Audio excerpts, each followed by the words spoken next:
इतिहास गवाह है, जब जब विनाश आता है सबसे पहले बुद्धि का नाश होता है। केरल की धरती जिसे ईश्वर का अपना देश कहा जाता था, आज वो राजनीतिक कत्लगाह बन चुकी है। लेकिन इस बार शिकार बीजेपी या आरएसएस के कार्यकर्ता नहीं, बल्कि खुद कांग्रेस के सबसे बड़े अंतर्राष्ट्रीय चेहरे शशि थरूर है। मल्लपुरम की सड़कों पर जो हुआ वो सिर्फ एक हमला नहीं था, वो राहुल गांधी के मोहब्बत की दुकान के शटर पर लगा आखिरी ताला था। आज इस वीडियो में हम उस मल्लपुरम फाइल्स को खोलेंगे जिसे देखकर आपकी रूह कांप जाएगी।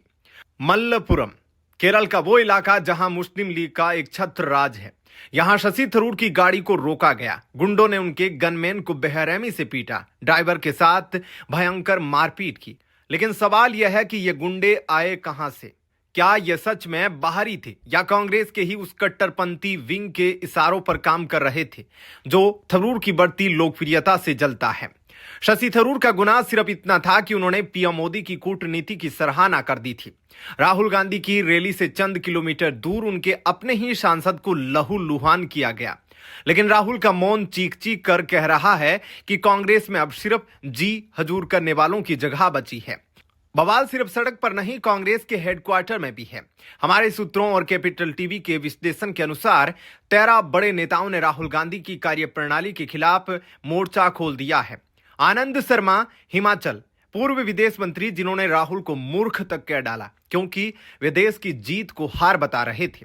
मनीष तिवारी पंजाब, जिन्होंने राहुल के बचकाने बयानों पर सार्वजनिक रूप से आपत्ति जताई।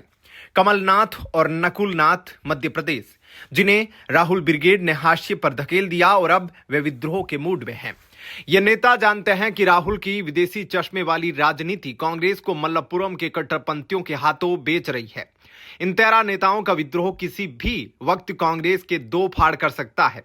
राहुल गांधी आज पीएम मोदी को अहंकारी कह रहे हैं, लेकिन क्या राहुल भूल गए 2013 को वो मंजर जब देश के प्रधानमंत्री मनमोहन सिंह विदेश में थे और राहुल ने श्रीराम प्रेस क्लब में आकर कैबिनेट के अध्यादेश को फाड़कर फेंक दिया था? वो अहंकार नहीं था तो क्या था?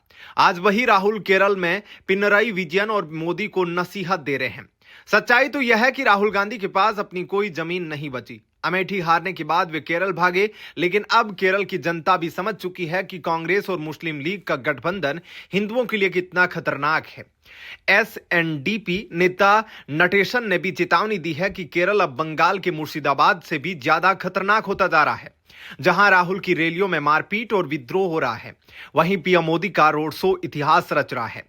तिरुवनंतपुरम में बीजेपी ने मेयर पद जीतकर बता दिया कि दक्षिण में कमल खिलने के लिए तैयार है। बीजेपी इस बार केरल की 29-35 सीटों पर सर्जिकल स्ट्राइक कर रही है, जहां हिंदू मतदाता निर्णायक भूमिका में है। अगर बीजेपी ने यहां 20+ सीटें जीत ली तो यह राहुल गांधी के राजनीतिक करियर का फुल स्टॉप होगा। केरल अब लाल या हरा नहीं बल्कि भगवा होने की राह पर है। शशि थरूर पर हमला, 13 नेताओं की बगावत और मोदी का महा रोड शो, केरल की यह तस्वीर बहुत कुछ कह रही है। क्या राहुल गांधी सच में देश जोड़ रहे हैं या अपनी ही पार्टी को तोड़ रहे हैं? क्या शशि थरूर जैसे पढ़े लिखे नेताओं के लिए अब कांग्रेस में कोई जगह बची है?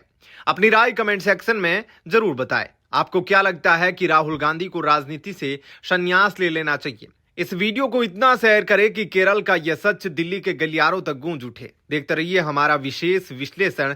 धन्यवाद।